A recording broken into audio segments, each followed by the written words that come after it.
With the benefit of hindsight, what did Jimmy Carter achieve and fail to achieve in the Middle East during his presidency during the second half of the 1970s?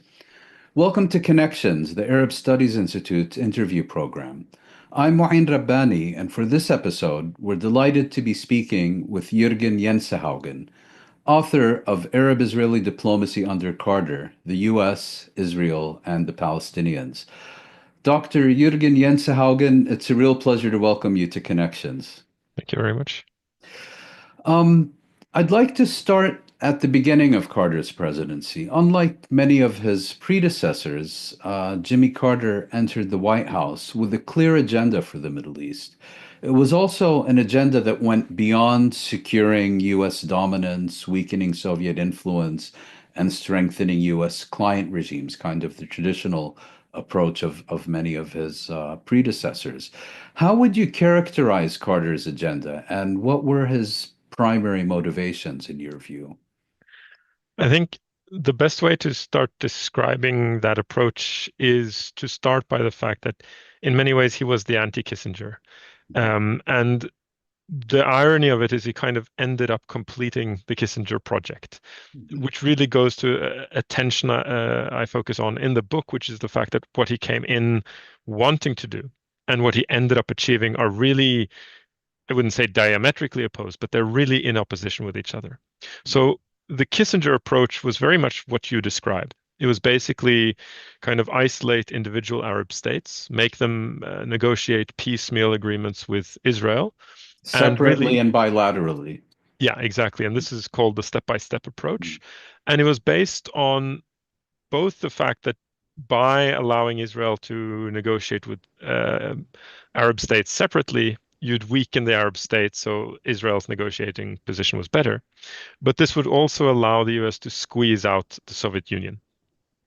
In addition, Kissinger he didn't want the Palestinians to be any part of any process at all, basically wanted to squeeze them out. Now, there has been some discussion of the fact that Kissinger realized that the Palestinians kind of were there and they weren't going anywhere, so sooner or later they had to be dealt with, but he wanted to postpone that as much as possible. Now, Carter comes in very much with the opposite approach. Basically, Carter's approach is what's called the comprehensive approach, which stands in opposition to the step-by-step approach. And to grasp the totality of that, I mean, it's in the word, really, right? It's comprehensive, which meant that he wanted to address the entire conflict, meaning the Arab-Israeli conflict, which is kind of the cluster of all the conflicts together. Because the way he assessed it, if you take them apart, the other Arab states will disagree with that approach. So the Arab states will end up becoming spokes in each other's wheels. And also, if you isolate the Soviet Union, you're basically creating an incentive for the superpowers to assist their local allies to stop the process. You're creating a spoiler. Yeah. So you're basically creating not just one spoiler, but a set of spoilers, right? The Soviet Union, Syria, and the PLO. So Carter's approach was, in strategic terms, it was basically, let's have all the parties at the table. And in addition, let's have the Soviet Union not as an external actor, but as a guarantor of the process. A partner. Exactly. So there would be the idea was that they would partner with the US, of course, a secondary partner, but on paper equals, to chair the negotiations together with the US. And that would kind of create the incentive of the Soviet Union would then support the process. So you'd remove an external spoiler. But I think perhaps the most important and understudied or under-discussed aspect of Carter, and this is really what I focus on in my book, is that he actually saw the value of including the Palestinians. And this was really, really radical at the time. And you're now still talking about the beginning of his presidency. Yeah. So this is kind of the concept I'm talking about in a sense. And the format was to be the Geneva conference. It was to be this multilateral structure. Yeah. The exact details of procedure were a bit unclear, but and I'll now ask my next question because it speaks directly to the issue that you're about to raise. Which is that the 1978 Camp David summit that Carter convened between Egyptian President Anwar Sadat and Israeli Prime Minister Menachem Begin, that's typically seen as Carter's most important diplomatic achievement. But as I think you've just suggested, it's often forgotten that Sadat and Begin initiated their relationship independently of Carter. And according to many, blindsided Carter because Carter had been focusing on a very different Middle East peace initiative during the first year of his presidency. Yeah, absolutely. So this is really a very interesting, often overlooked part of this. So Sadat, and we'll get back to that when we get to Camp David, I guess, but Sadat was extremely eager for a process. And for him, I mean, he wasn't a pan-Arab nationalist the way Nasser had been. He was an Egyptian nationalist, meaning that for him, what he wanted was basically two things. He wanted the Sinai back, and he wanted to shift from a Soviet alliance to going into the US side of things. And he really didn't, I mean, he didn't mind the Carter approach if it gave him results. But once the Carter approach bogged down over a variety of issues, whether it was the PLO not giving enough, not moving enough, whether it was Syria being, the kind of the radical Arab state, whether it was Begin putting complete spokes in the wheels of the process. Sadat basically decided, okay, I'm going to take matters into my own hands. I'm going to go to Jerusalem, and he holds his famous speech. And this was part of a pattern. I mean, they met in secret. He holds that speech. He then goes to Jerusalem, initiates really a bilateral process, and this is his initiative. And Carter and his team really think it's almost a joke. They don't take it seriously. And Sadat is this. I mean, Sorry, they don't take it seriously because they don't think it's going to go anywhere. yeah, Okay. and also because it's not properly thought through. And this is, I mean, what Sadat ends up accomplishing, you could say it's remarkable and it's a huge achievement, but he wasn't very, let's say, strategic in terms of preparing for talks. So he had this very naive idea that if I go to Jerusalem, I've really given up the big bargaining chip, Mhm. and I should be owed kind of a gratitude that Begin has to give me back something. So Sadat basically told Carter that, I don't need you anymore. He Mhm. told the US, I don't need your mediation. Me and Begin, we're getting off great. And of course, that wasn't the case. But so this was kind of the final nail in the coffin of Carter's proposed Geneva conference, where, as you indicated, it was an attempt to deal not only with the Arab-Israeli conflict, but to do so in a comprehensive fashion that also would seek to resolve its root cause, the question of Palestine. Yeah, absolutely. And I mean, there had been very many stumbling blocks on the way. So, it might have collapsed anyway. But after Begin goes to no, Sadat goes to Jerusalem, That was it. Yeah. that was it. There's really, really no way back. And in your book, you also point out, particularly bearing in mind that we're talking about the 1970s, only a few years after the Ford administration gave secret assurances to Israel that the United States would not have any negotiations with the Palestinians. One of Carter's primary innovations, if you will, was to put negotiations with the PLO back on the table. Yeah, and in many ways, he's really the first American president to realize that the Palestinians are not only a core issue, but Mhm. that they are a core actor. And really, that takes a break even after Carter, and it doesn't really come back until, the end of Reagan, just before Bush takes over. So he's really a unique kind of moment in U.S. Palestinian history. Mhm. And I think what's really remarkable is although he never actually ends up talking to the PLO in the context of a diplomatic process, he does quite a lot of innovative things that almost gets him across that finishing line. So just to mention a few, I mean, first of all, they use interlocutors really actively. And there's a huge list of them, whether it's Quakers, whether it's Palestinian academics with dual citizenship, such as Edward Said or Walid Khalidi or Ibrahim Abu Lukhud, but also using states in the region, Saudi Arabia, Syria, to talk to the PLO on behalf, more or less, of the US. And it's really remarkable how close they get. So, I mean, this is one of those things that surprised me doing this study, was in essence, they were really negotiating grammar in a sense. So, I mean, this sounds banal, but the US position was, we cannot talk with the PLO until the PLO recognizes Resolution 242.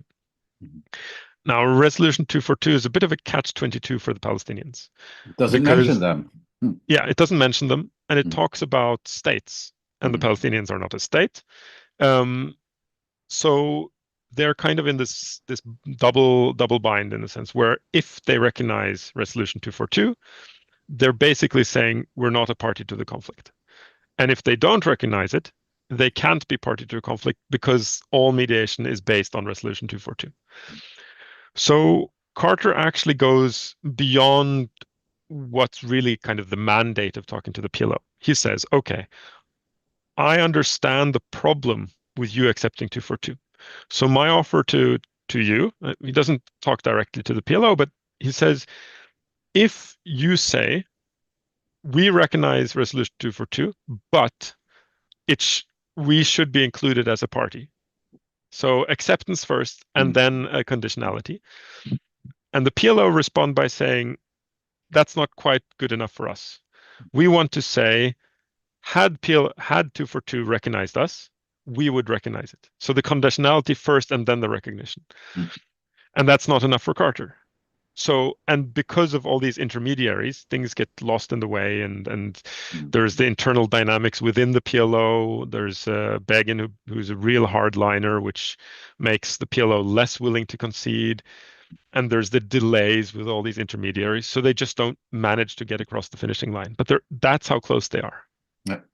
And I know that some Palestinians, such as Edward Said, who, as you mentioned, played a direct role in these indirect negotiations, concluded that Yasser Arafat and the Palestinian leadership should have shown more flexibility, and had they done so, they may well have reached an agreement. Others say that, in fact, the PLO showed too much flexibility, and the onus was very much on Washington to be more forthcoming. Where do you stand on this issue? I think both are correct in a sense. So, I mean, I think let's be honest, in international politics, the US is the superpower and the PLO is a non-state organization. So if they were to put too high demands on Washington, Washington wouldn't care. Washington would just say, this is too much of a hassle. I think that had the PLO been willing to take that extra step, Carter was their best shot for, a decade and a half. And as we know from how history has developed, the settlement project really gets going with Begin. So it's not only that the room for negotiations, but what is being negotiated about just decreases after this. So it's not a given, of course, that having opened that channel with Carter would have gotten them anywhere, but it would have included them in the diplomatic sphere, over a decade before they ended up being included. And I think that was a mistake. On the other hand, I think it's very clear that Washington should have concluded that we need to include the PLO. Israel is taking us for a ride. Why should we hold a promise to them when they're breaking all their promises to us?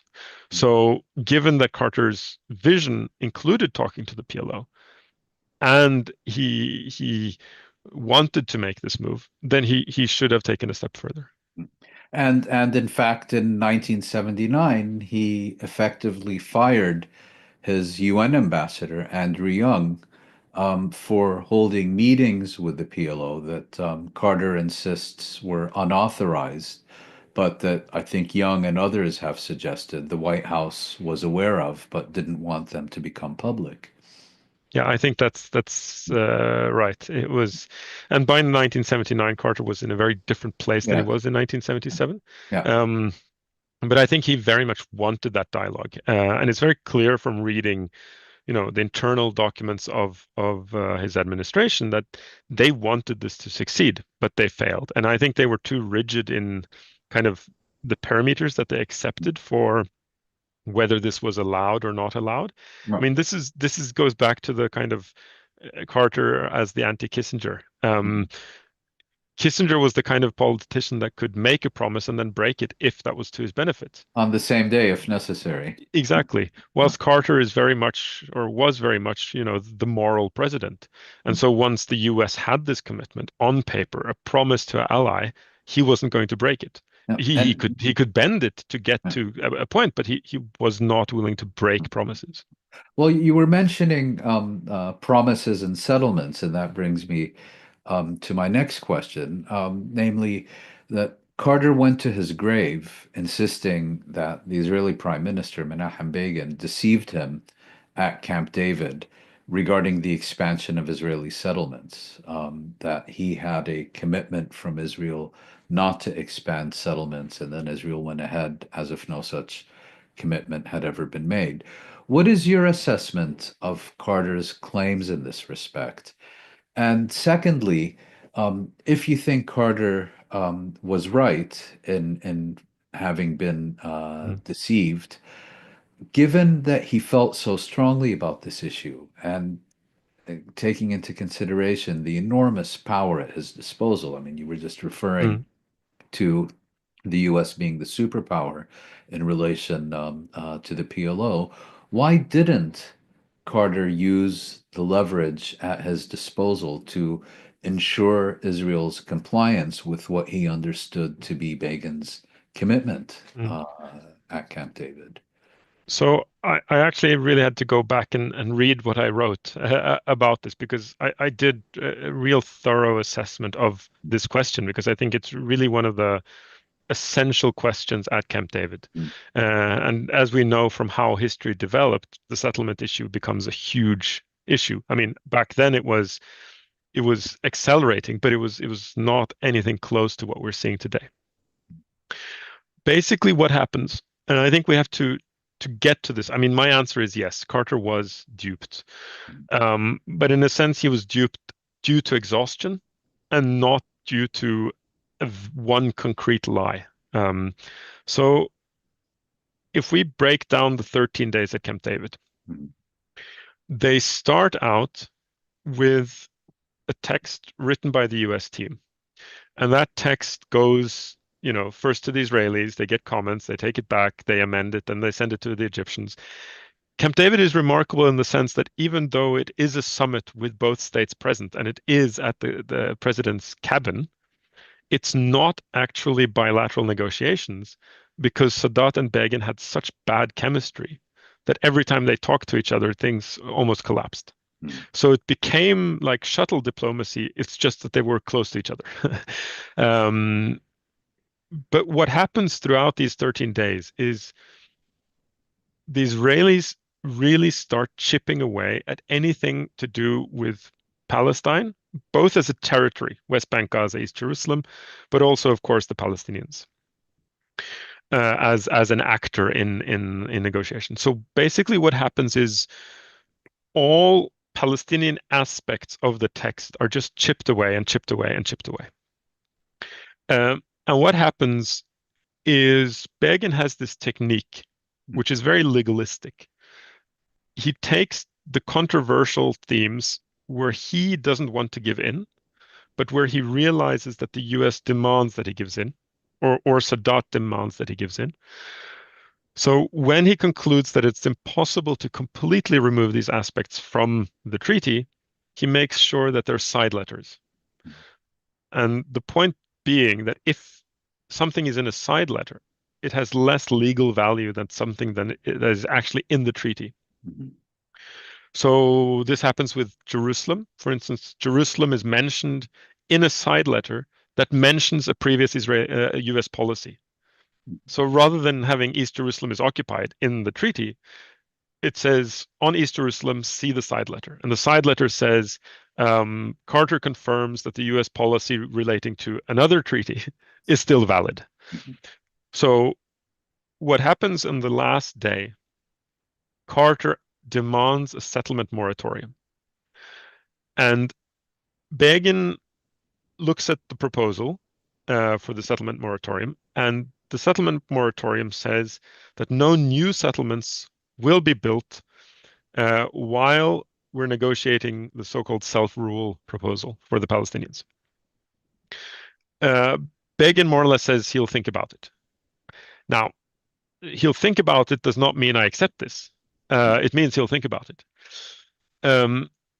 Now, this is one of those issues where they really agree. Did he or disagree? Did he really say, I'll think about it?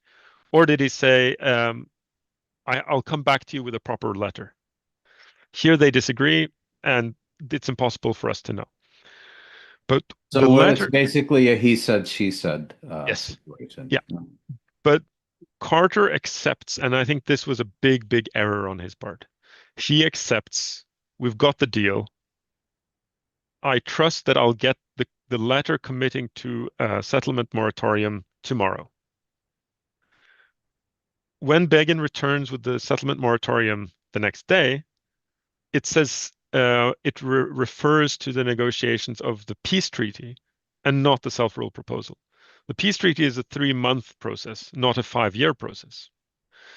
So Carter says this is not valid. Come back with a revised letter which specifies the 5-year window. But in the meantime, they end up signing the treaty.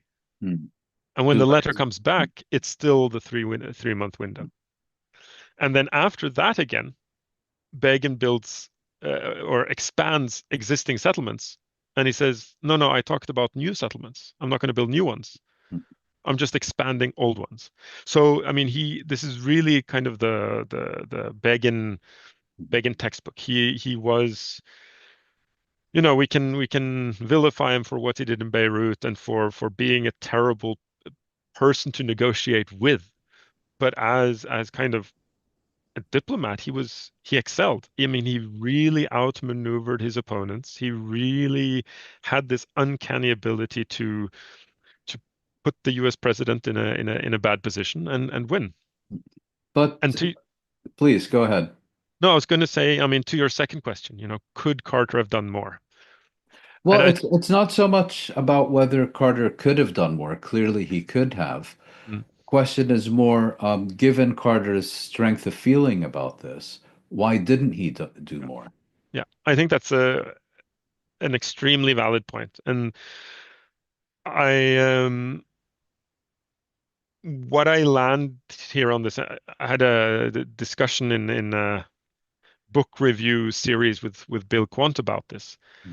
And he says that I go too far in suggesting that Carter could have done more, because he says Begin was so immovable. Being in the room with Begin, we got a sense that there was nothing that could move him. Whilst being an academic who wasn't part of it and writing, 35 years later, I have the luxury of just seeing this kind of from a cold, rational position. And I think my position is we don't know. He had a toolkit that he didn't use.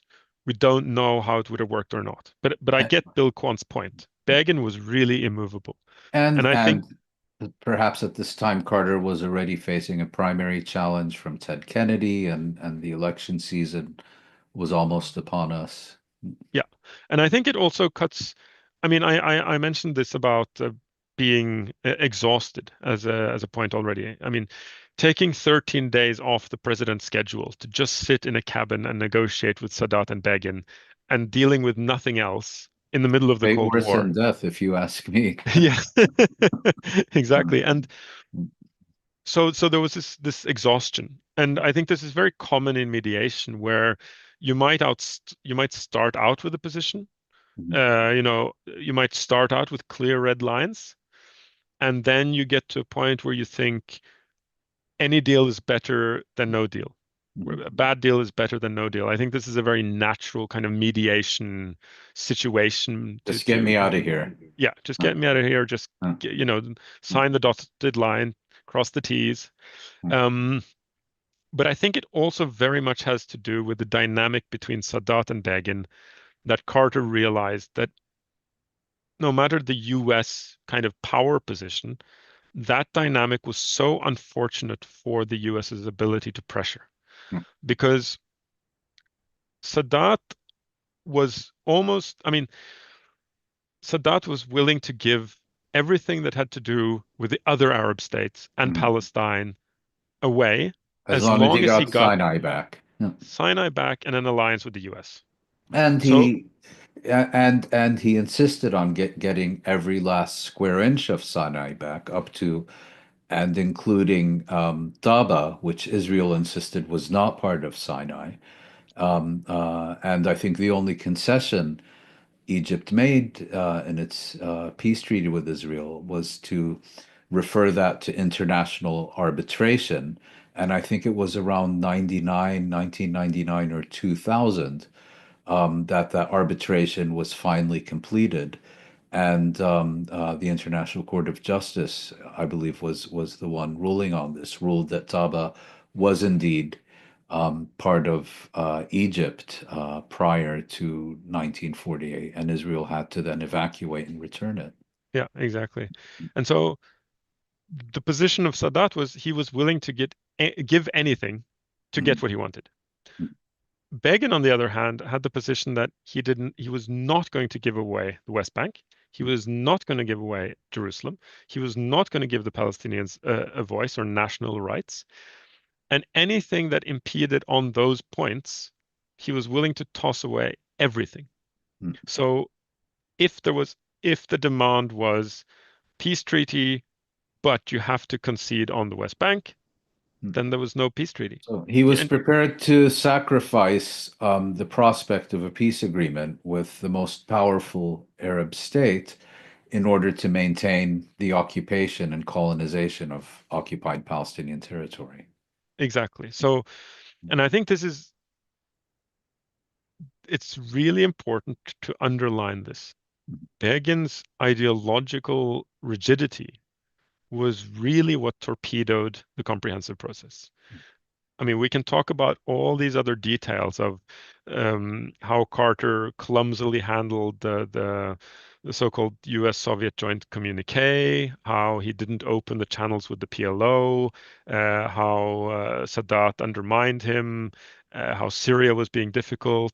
All of those aspects were challenges, but Begin's rigidity was just that was the torpedo. That there was no way around that. In other words, were it not for Begin's intransigence, as you describe it, these other issues were challenges that could and probably would have been overcome. Possibly. Yeah. I mean, this is the challenge with Yeah. history. We can Yes. speculate, but we never know. Yeah. But what I see clearly from the archive material is that Mm. he was willing to put spokes in anything if it included actual Palestinian concessions. Yeah. But he was a clever politician, and he realized that the pressure was so I wouldn't say high, but it was so, I guess, cosmetically present is a way of describing it, that he had to give something on the Palestinians to give Sadat and Carter legitimacy. And this is where he comes up with the so-called self-rule concept. And the self-rule concept it's hard to describe really because it doesn't quite make sense. But what it postulates is that the Palestinians don't have national rights, but they have individual rights. So they can rule themselves, but they can't rule the territory. So So it's this, autonomy within an Israeli framework. exactly. Mm. And as Moshe Dayan describes, is they can then dream of being Palestinians. So you take the nationalism out of it. You take the self-determination out of it. You can exist as people, as people who rent an apartment, kind of, in a sense. As people, but not as a people. Yeah, exactly. And a number of researchers and analysts, I believe you included, have also pointed out the continuity between Camp David's autonomy proposal, or rather the autonomy proposal as agreed in the Israeli-Egyptian peace treaty signed in 1979, the following year, and the Oslo agreements that were signed between Israel and the PLO in September 1993. Yeah, I think so. One similarity is, of course, we're talking about Palestinian semi self-rule or semi-autonomy in the occupied territories. And there's a 5-year process. I mean, so there's a lot of conceptual similarities. I would say that there are two big differences which separate both the 70s from the 90s, but also Begin's ideology from what Labour was willing to think of in the 90s. And the first relates to territoriality. Mhm. I'm not saying that Labour was willing to give up the land to the Palestinians, but Oslo has a territoriality. The Palestinian authority areas are geographically located, right? It's They not just rule individuals getting autonomy. exactly. So Oslo has a clearer, it doesn't explicitly say state, but it has a pathway to state. It has a pathway to independence. It doesn't get there, and that's, a fuller discussion than I guess what we can have here. But It did not, let's say, definitively exclude the prospect yeah, of exactly. statehood. Yeah. Exactly. But self-rule, Mm, Begin self-rule mm, excluded that. mm, Um, Self-rule was the end game mm, in Begin's proposal. And mm, the other thing is of course PLO. mm, In the 70s, Begin couldn't even say the words PLO. mm, I mean, if you read his speeches, he continuously inserts, derogatory terms like the worst criminal since the Nazis, the so-called PLO, or the murderous organization that calls itself the PLO. So he wasn't even able to just say the PLO. mm. So the idea of having anyone that represented the PLO being part of any process was completely anathema to him. But by the 1990s, of course, the PLO had changed its position, and Labour also was more willing to talk with them than Begin had ever possibly been. I'd now like to turn to the other main development in the Middle East during Carter's presidency, and that is, of course, the Islamic Revolution in Iran. And from Washington's perspective, another major development, of course, which was the hostage crisis at the U.S. Or at the former U.S. embassy in the Iranian capital, Tehran. One of the first consequences of the revolution in Iran was what became known as the Carter Doctrine, in which President Carter stated that the U.S. was prepared to use military force to secure its interests, and I think the free flow of energy from the Persian Gulf region. And what people often forget is that the Carter Doctrine was not proclaimed in response to an Iranian threat to the oil producing states, Arab oil producing states in the Persian Gulf, but rather it was proclaimed out of a fear that the Soviet Union, which had just launched its intervention in Afghanistan, would seek to extend its reach to Iran. I think that's right. So this is another paradox with the Carter administration. They prided themselves very much in that they didn't engage in any wars and all of that. But the Carter Doctrine really, in many ways, became a defining feature of U.S. militancy after this. Um, and while the Cold War had been in kind of a cooling off period prior to this, it really heats up with the Soviet invasion of Afghanistan and the Carter Doctrine and the Carter, engagement in that theater. Now, it's important to remember that the Islamic Revolution in Iran, it for the I mean, it didn't strengthen the Soviet Union. but it massively weakened the US in the region. Iran had been one of its most important allies in the region, together with Saudi Arabia and Israel. And from today's perspective, that's almost impossible to imagine that was kind of the power triangle that the US relied on. It was this Saudi Arabia, Iran, and Israel, and that's just it's a triangle that doesn't work together in today's Middle East, but To that was say the the reality least. then. And Carter had been in the unfortunate position of very shortly before calling Iran an island of stability in the region. So, there was kind of a panic mode in Washington, and they weren't really prepared for what was happening in Iran at all. And so assessing what was happening on the ground, who was in power, what were the Soviet threats, how could they develop? I mean, this was uncharted territory. And then I mentioned the hostage crisis, and this led to another chapter or episode that you've written about, which is that the PLO, which initially had solid relations with the new rulers in Tehran, went to Tehran and sought to persuade the Iranian authorities to release a number of hostages from the embassy. And I believe they focused very much on African Americans and women, and were ultimately successful in doing so.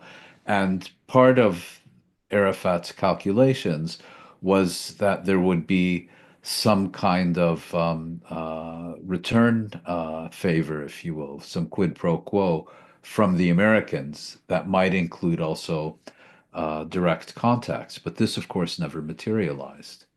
Yes. So this was one of those very interesting kind of side stories I discovered when I was researching the Carter administration. So I was so extremely frustrated with just reading document after document of how close they were to talking with the PLO and just never making the breakthrough. And then suddenly the hostages are taken, and the documents start referencing, maybe the PLO can help us here. And the PLO had been in close contact with the people who end up winning the revolution in Iran. But they had been in So, and close contact. many of whom had at the time received training at PLO military camps in Lebanon, where the PLO was based during the 1970s. Exactly. And when the PLO had trained the Islamic revolutionaries had been a weak non-state actor, and the PLO had been practically the most powerful non-state actor in the world in many ways. I mean, they were a force to be reckoned with in Lebanon. They were really a transnational movement. They had expertise and in weapons training and so forth. So before the Islamic Revolution, the power relationship was the Iranians were weak and the PLO was strong. Now, once the Islamic Revolution is successful, of course, that goes a complete other way around. Suddenly, Iran is a regional power to be reckoned with. They are a state, and the PLO is a weakened non-state actor. So that power relationship is important to bear in mind in this story. But the PLO think that they have traction with the Islamic Republic. And they more or less volunteer that we can negotiate on behalf of the US. Of course, they don't frame it like that. And there is no expressed quid pro quo. There is unstated quid pro quo that if you are successful and Carter wins the reelection, then this is your pathway. And Yasser Arafat jumps on that. This is a window. If he's successful, he gets something in return. If he isn't successful, then nobody needs to know about it. Now, his suggestion is very much in line with what you said. It is release women and African Americans. And he frames this, or the PLO framed this in kind of a third world solidarity type of argument of African Americans are oppressed in the US, so you'll win points domestically. It tells Khomeini, You'll win points domestically in the US by doing this because the downtrodden in the US will then sympathize with the Islamic Republic. Now, the Islamic Republic, they also don't state this publicly. So this was kind of a challenge in writing about this. There is no actual document that says because of the PLO, these people were released. But it's very clear that the demands or the suggestion that the PLO come with is exactly the release that happens. So it's 13 hostages that are released on Thanksgiving, and they are women and African Americans. The PLO don't get anything in return, and the Ayatollah does not thank the PLO either. But because of this shift in power relations between the PLO and the Islamic Republic, basically that they aren't treated with the respect they feel they deserve, and they're really pushed out. So there aren't. It's not this long-standing negotiation aid. And the other element that you mentioned is Carter's reelection, which of course didn't happen. And it's always struck me that if you look at it from Israel's perspective, arguably no U.S. president has provided a better strategic prize to Israel than Jimmy Carter, in the sense that he removed the most powerful Arab country from the Arab-Israeli equation. And in doing so, for all intents and purposes, put an end to an Arab military option against Israel. Yet, if you go back to 1979 and 1980, and you look at kind of the organized pro-Israel lobby in the U.S., they were fanatically opposed to him. Many of them supported Ted Kennedy during the primary, someone who was known as being very fanatically devoted to Israel. And then, of course, when it came to the presidential election, you even, if I'm not mistaken, you had prominent Democratic politicians like New York Mayor Ed Koch coming out openly for the Republican candidate, Ronald Reagan. How do you explain the hostility of the pro-Israel crowd to Carter's reelection? Did it have to do with more general issues unrelated to the Middle East, or was it specifically, as we're seeing now, kind of with Israelis and their apologists attacking Biden and Trump, you know, biting the hand that feeds you? Yeah. No, I find this remarkable. I find it really, really remarkable. If you look at it strategically, if you look at it from kind of a cold academic position, as it were, I completely agree with you. In a strategic sense, Israel got more from Carter than they did from almost anybody.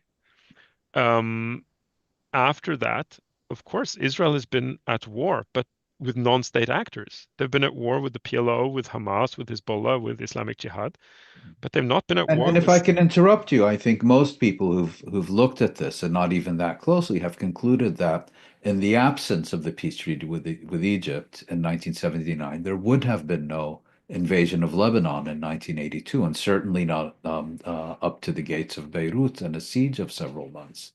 Yeah, I think that's absolutely right. So it is really a paradox. He gave Israel what Israel sorely needed. And in addition, he made sure that the US would pay for Israel's withdrawal from the Sinai. So they didn't, it was in a practical sense cost free for them. But he was ideologically in a opposition to what Israel stood for, in the sense that he wanted the PLO, or at least the Palestinians, to be present in some form.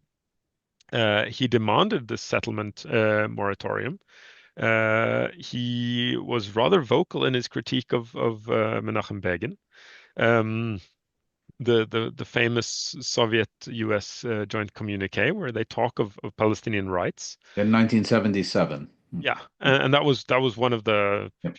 architectural pieces in a sense of what was hopefully to be the Geneva Conference. Yes. All of these things were seen as undermining Israel, as throwing Israel under the bus. Mhm. And I think this goes back to what we started this conversation with the tension between Carter's intentions and Carter's results. And I think Israeli supporters and Israel itself really got stuck on the point of Carter's intentions and weren't able enough to take in the positive for them consequences of the results of his endeavors. So it's almost as if I hear you saying, Israel looking at Carter saying, we're happy with what you've achieved, but we want to make sure you don't get a second term because we fear what you intend to do in the future. Would that be a good way to look at it? Yeah, I think so. I think that makes sense. And you started out, my final question, you started out by saying that Carter came into office as the anti-Kissinger and ended up basically fulfilling Kissinger's agenda. I realize this is a counterfactual question, but if we assume for the sake of argument that Carter had been reelected in 1980, do you think that by that point he had already boxed himself too far into the framework that we've been discussing today to be able to go beyond it? Or do you think um, it would have been possible to make a serious push for a comprehensive Middle East peace? I think that's a heavy counterfactual. Mm, Both because of what he did in a sense. I mean, getting mm, that Egyptian-Israeli peace agreement meant that the incentive for making concessions mm. for Israel just Was dropped, gone. No. was gone. There was no reason for them to give up Golan. Mm, They want they want Golan for lots of reasons. And they were definitely not going to give up the West Bank and East Jerusalem, especially as long as Begin sat in power. I think Carter would have been much clearer than Reagan was with regard to the invasion of Lebanon.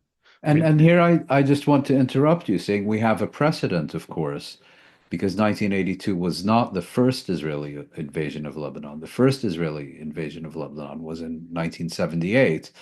And at that point, the Carter administration, I believe, voted for a UN Security Council resolution, 425, demanding an immediate and total Israeli withdrawal from Lebanese territory, which of course wasn't achieved until Israel was expelled by Hezbollah in 2000. But nonetheless, I mean, that is, I think, a clear yeah. distinction. And technically they were expelled in 1978, though journalists on the ground have told me that when I initially wrote that, they said, no, I was there. There were Israelis on the ground, but they were there as advisors. They were there supporting, Lebanese groups, etc. But they weren't there with the army. Mhm. That army first returns in 1982, and there it's just a complete different ball game, both in terms of scale, but also how far they go. Yeah. So Carter sets the foot down as that operation closes in on the Litani. Reagan doesn't put the foot down until they've been in Beirut for quite a while, right? And Man, that's and until then hits the accelerator. yeah, Yeah. exactly. Mm, mm, So that's I think he definitely would have stopped them there. But there are so many things happening in the world which happened towards the end of Carter's period, which would have happened regardless. We're talking about the reemergence of the Cold War, which we've already discussed. The Iran-Iraq War, I don't think that would have been in Carter's ability to stop that at all, which meant, a radicalization of the Middle East more broadly, both because the Islamic Republic engages in very active foreign policy, but also because Iraq radicalizes as a result of this war, and that was beyond Carter's control. And so making a broader peace process in the context of that would have been mm, extremely difficult. mm. But I would definitely not exclude the fact that a PLO dialogue between the US and the PLO would have happened much earlier had Carter won re-election. Jørgen Jensehaugen, thank you so much for sharing your insights and expertise with Connections. It's been a fascinating discussion. Thank you very much. Thank you.